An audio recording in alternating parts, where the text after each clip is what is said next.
خطبہ نمبر 156 آپ علیہ السلام کا ارشاد گرامی، جس میں اہل بصرہ سے خطاب کر کے انہیں حوادث سے باخبر کیا گیا ہے۔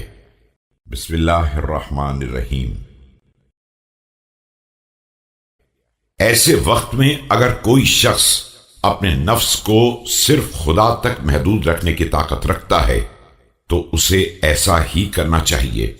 پھر اگر تم میری اطاعت کرو گے تو میں تمہیں انشاءاللہ جنت کے راستے پر چلاؤں گا، چاہے اس میں کتنی ہی زحمت اور تلخی کیوں نہ ہو۔ رہ گئی فلاں خاتون کی بات، تو ان پر عورتوں کی جذباتی رائے کا اثر ہو گیا ہے اور اس کینے نے اثر کر دیا ہے جو ان کے سینے میں لوہار کے کڑھاؤ کی طرح کھول رہا ہے۔ انہیں اگر میرے علاوہ اور کسی کے ساتھ اس برتاؤ کی دعوت دی جاتی تو کبھی نہ آتی، لیکن اس کے بعد بھی مجھے ان کی سابقہ حرمت کا خیال ہے اور ان کا حساب بہرحال پروردگار کے ذمے ہے۔ ایمان کی صفت۔ ایمان کا راستہ بالکل واضح اور اس کا چراغ مکمل طور پر نور افشاں ہے۔ ایمان ہی کے ذریعے نیکیوں کا راستہ حاصل کیا جاتا ہے اور نیکیوں ہی کے وسیلے سے ایمان کی پہچان ہوتی ہے۔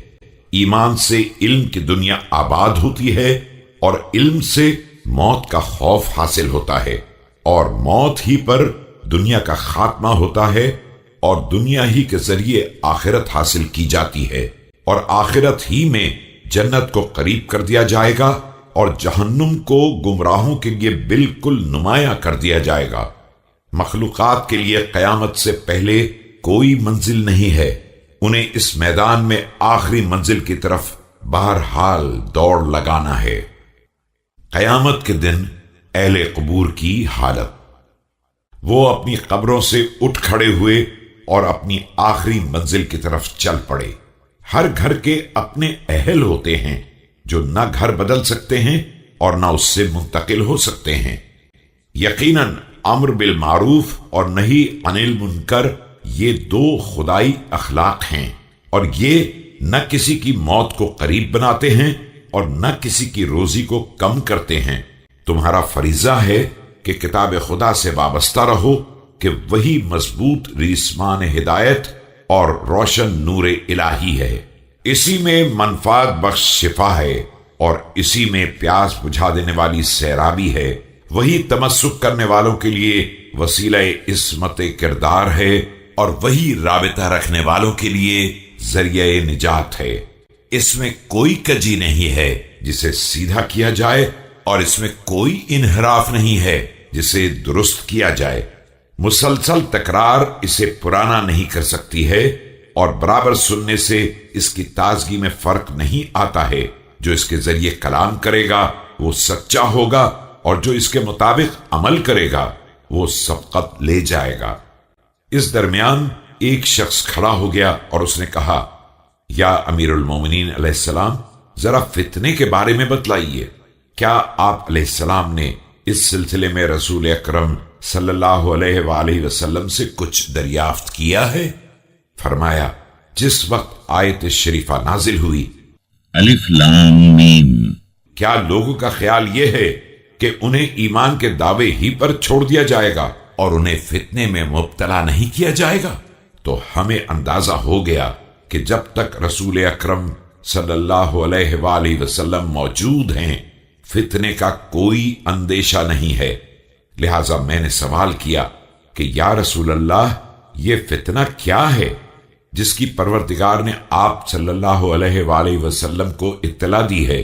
فرمایا، یا علی، یہ امت میرے بعد فتنے میں مبتلا ہوگی۔ میں نے عرض کیا کہ کیا آپ صلی اللہ علیہ وآلہ وسلم نے احد کے دن جب کچھ مسلمان راہ خدا میں شہید ہو گئے اور مجھے شہادت کا موقع نصیب نہیں ہوا اور مجھے یہ بات سخت تکلیف دہ محسوس ہوئی، تو کیا یہ نہیں فرمایا تھا کہ یا علی، بشارت ہو، شہادت تمہارے پیچھے آ رہی ہے؟ فرمایا، بے شک، لیکن اس وقت تمہارا صبر کیسا ہوگا؟ میں نے عرض کیا کہ یا رسول اللہ، یہ تو صبر کا موقع نہیں ہے بلکہ مسرت اور شکر کا موقع ہے۔ پھر فرمایا، یا علی، لوگ عنقریب اپنے اموال کے فتنے میں مبتلا کیے جائیں گے اور اپنے دین کا احسان اپنے پروردگار پر رکھیں گے، اور پھر اس کی رحمت کے امیدوار بھی ہوں گے، اور اپنے کو اس کے غضب سے محفوظ بھی تصور کریں گے۔ جھوٹے شبہات اور غافل کرنے والی خواہشات سے حرام کو حلال کر لیں گے، شراب کو نبیذ بنا کر، حرام کو ہدیہ قرار دے کر، اور سود کو تجارت کا نام دے کر اس سے استفادہ کریں گے۔ میں نے عرض کیا، یا رسول اللہ، ان لوگوں کو کس منزل پر قرار دیا جائے؟ یہ طریقہ کار دین سے ارتداد ہے یا فتنہ؟ فرمایا، یہ فتنہ ہے۔